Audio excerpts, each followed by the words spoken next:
Oi pessoal, bem-vindo ao nosso canal do YouTube. Hoje a gente, como prometido, vai entrevistar aqui a nossa fisioterapeuta Lilian Chateau e perguntar um pouquinho da atuação do fisioterapeuta com o uso do cavalo, né, das atividades e terapias assistidas com equinos, com o público transtorno do espectro autista, tá?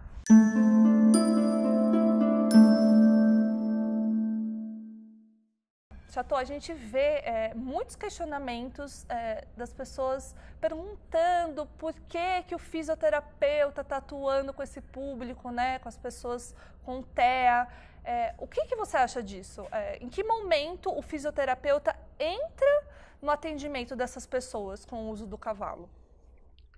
Durante o meu percurso, né, a minha formação de físio me deu bastante base para trabalhar os aspectos sensoriais de coordenação motor e equilíbrio, tá? Então, a gente tem, sim, dentro do transtorno do espectro do autista, do grupo com TEA, né, das pessoas com TEA, alterações nesse sentido. Logicamente, é um transtorno do neurodesenvolvimento onde as alterações principais estão na relação da linguagem, comunicação, né, social, como essa linguagem se dá no ambiente social, junto com os comportamentos, né, repetitivos e estereotipados, mas a gente tem, sim, estudos trazendo evidências significativas de alterações de equilíbrio, de coordenação motora e de modulação sensorial, né? Ou eles hiperrespondem, ou eles hiporrespondem, ou eles não conseguem modular alguma questão sensorial, seja vestibular, proprioceptiva, tátil, auditiva. Então, o fisioterapeuta tem, sim, um know-how, assim como o terapeuta ocupacional também tem essa formação de base para trabalhar com esses aspectos. Acabou que na minha formação, eu fiz outros cursos complementares, cursos específicos desse transtorno. Hoje a gente tem aqui pelo Brasil afora cursos de 40, 80 horas que falam do transtorno de uma forma geral, que dão para nós recursos e estratégias de como abordar essa população. O físio pode atuar nessa parte da organização sensorial, do equilíbrio, da coordenação, mas o que seria questionável, por exemplo? Então, se uma família chega para mim e fala assim, eu queria colocar o meu filho, foi indicado para ele uma terapia com o uso do cavalo, e a questão dele maior está na questão da linguagem, a gente está trabalhando muito a questão da comunicação.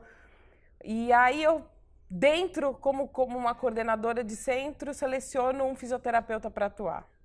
Tem duas possibilidades. Ou eu vejo que naquele momento, aquele praticante precisa de um trabalho sensorial prévio no cavalo antes de trabalhar a linguagem, e o fisioterapeuta se justifica. Se eu já for trabalhar a linguagem de inicial, de primeiro momento, não pode ser o fisioterapeuta.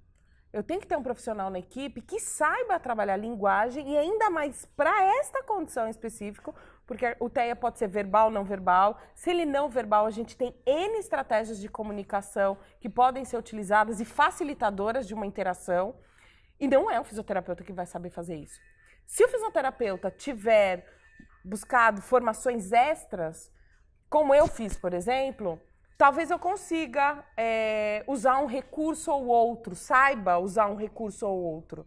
Mas saber utilizar como uma estratégia é uma coisa. Usar como um plano de intervenção, sendo responsável, é outra bem diferente. Então você acha que o fisioterapeuta ele entra numa abordagem aí, numa tentativa de fazer uma organização da parte sensorial? Sim. E como que, por exemplo, um fisioterapeuta daria conta dessas questões comportamentais, essa parte das habilidades sociais que vem sempre muito fortes junto com essas pessoas com TEA? E o que você acha assim, da atuação? Tem que procurar formação. Tem que procurar formação. Eu não vou intervir na questão da comunicação, da linguagem, nas questões comportamentais. Mas quando a gente vai procurar cursos, a gente consegue se apropriar de recursos, de estratégias que vão complementar e que vão, na verdade, nos dar subsídio para trabalhar com as questões psicomotoras e motoras e sensoriais. Então, tanto o TO quanto o físio poderiam atuar nessa vertente. E por que a modulação sensorial? A questão da parte sensorial ela é base, por exemplo, para trabalhar equilíbrio, para trabalhar coordenação motora. Então, toda criança, independente da condição ou não, tem que ter seu corpo trabalhado, né? A gente sabe que a linguagem, o comportamento, tudo isso passa por um corpo, né? A criança é só corpo, é só brincar. E o brincar precisa ser funcional até mesmo para ela conseguir um grupo social dentro da escola, para ela conseguir um grupo social num parquinho. Então, este corpo precisa estar funcionando de uma forma adequada para que a gente não tenha impacto até mesmo nas questões sociais, comportamentais e de linguagem. Então, a questão sensorial entra aí. Ela é uma base para a gente trabalhar equilíbrio, para trabalhar noção de corpo, para trabalhar lateralidade, noção de direita e esquerda, para trabalhar a questão do esquema e imagem corporal. Chateau, então conta pra gente um pouquinho da sua formação, do seu percurso, como que você chegou, né, nas atividades e terapias com o uso do cavalo. Bom, eu tô nessa área há mais de 10 anos. Fiz a minha formação de base em fisioterapia. Comecei como voluntária, estágio, fiz algumas formações relacionadas a atividades e terapias assistidas com equinos.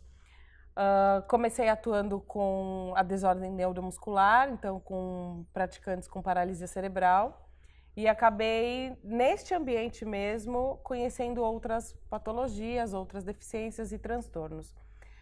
E aí foi a necessidade de buscar uma formação complementar, a psicomotricidade. Eu, como fisioterapeuta, trabalhava muito a questão do corpo, a questão muscular, a questão do equilíbrio, de coordenação, mas eu não conseguia trabalhar as questões mais psicoafetivas, nem as questões mais cognitivas. Então, eu fui buscar a psicomotricidade, que me abriu um leque enorme para atuar nas atividades e terapias assistidas com cavalos.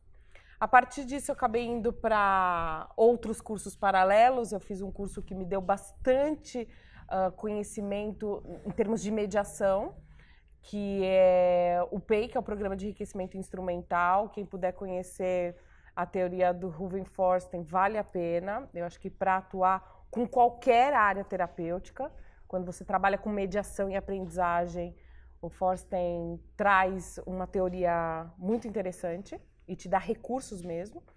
E depois acabei indo para o mestrado de distúrbios do desenvolvimento, onde eu fui para uma área voltada para o transtorno do espectro autista, né? Fiz uma pesquisa onde eu avaliava quais eram os benefícios do movimento do cavalo nesta população.